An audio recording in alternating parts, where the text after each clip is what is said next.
안녕하세요. 닥터 프라임 치과 박열 원장입니다. 오늘은 개방교합에 대한 말씀드리겠습니다.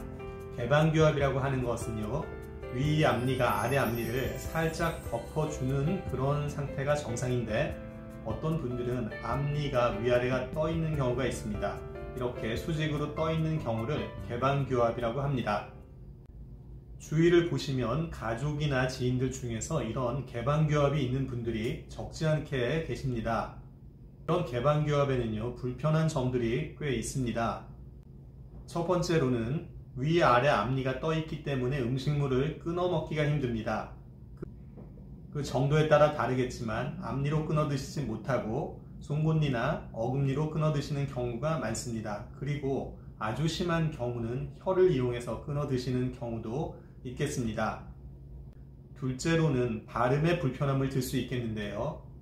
우리가 발음을 할 때 위아래 치아가 밀폐된 공간을 만들어 주어서 그 밀폐된 공간이 있어야지 발음이 되는 그런 종류의 소리들이 있습니다.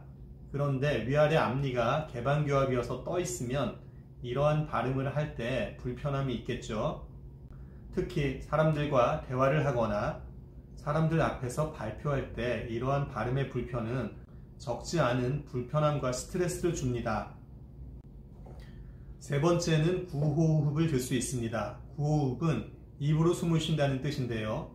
정상적으로 치아 배열이나 다른 문제가 없으면 우리는 코로 숨을 쉬는 비호흡을 합니다.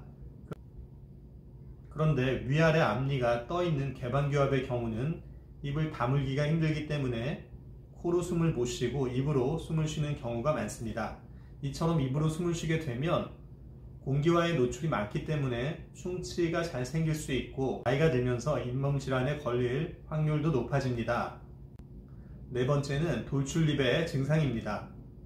개방교합은 발생하는 과정에서 돌출립의 증상을 동반하기가 쉽습니다. 왜냐하면 개방교합은 위아래 앞니가 벌어져 있기 때문에 혀가 위아래 앞니의 바깥을 향하는 힘을 주게 되기 때문에 약간씩은 돌출립의 경향을 나타내게 됩니다. 다섯 번째는 무턱 증상이 되겠습니다.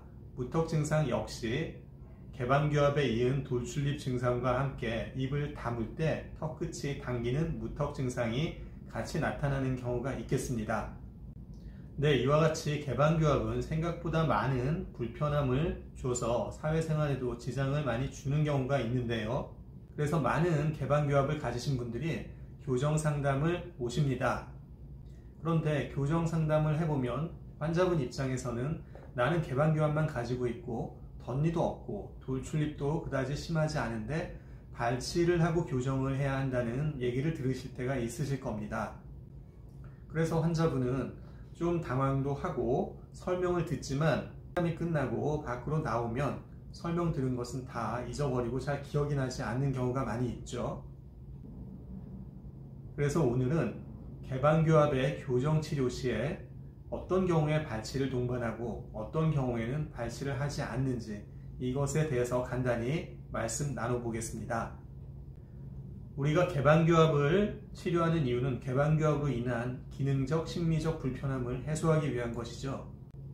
앞서서 말씀드린 그러한 불편함들을 모두 개선해서 치아도 고르고 개방교합도 개선되고 혹시 있을 수 있는 돌출입도 개선되어서 고른 치열과 예쁜 인매를 갖는 것이 역시 개방교합의 교정 목적이 되겠습니다.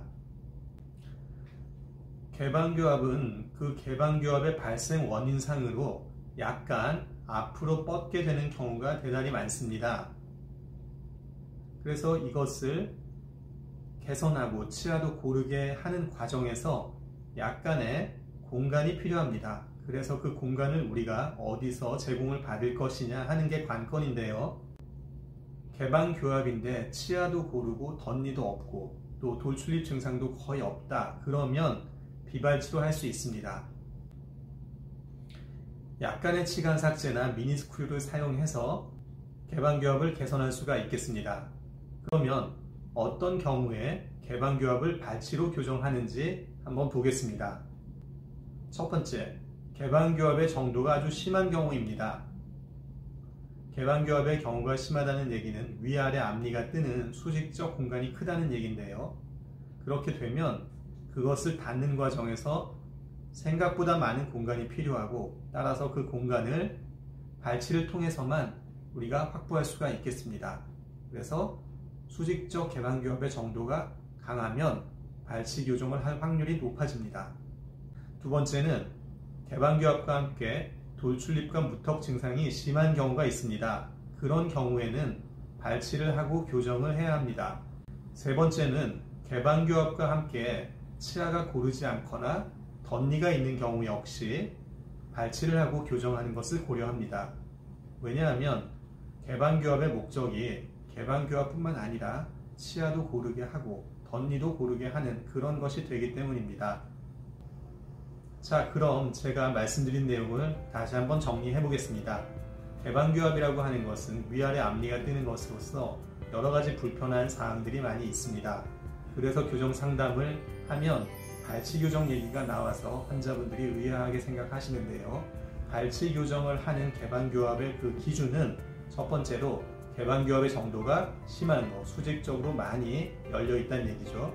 두 번째로는 개방교합과 함께 돌출입이나 무턱 증상이 심할 경우, 그리고 세 번째는 개방교합과 함께 덧니나 치아들이 많이 고르지 않을 때, 이럴 때는 발치를 통한 교정을 해야 우리가 개방교합도 개선하고 다른 치아 배열도 좋게 해서 원하는 그런 배열과 입 모양을 가질 수가 있겠습니다.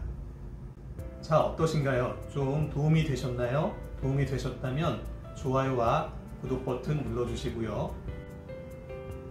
그리고 그 외에도 교정에 대해서 다른 부분들이 궁금하신 분들은 제 네이버 밴드에 많은 자료들을 올려놓았으니 한번 방문해 보시기 바랍니다.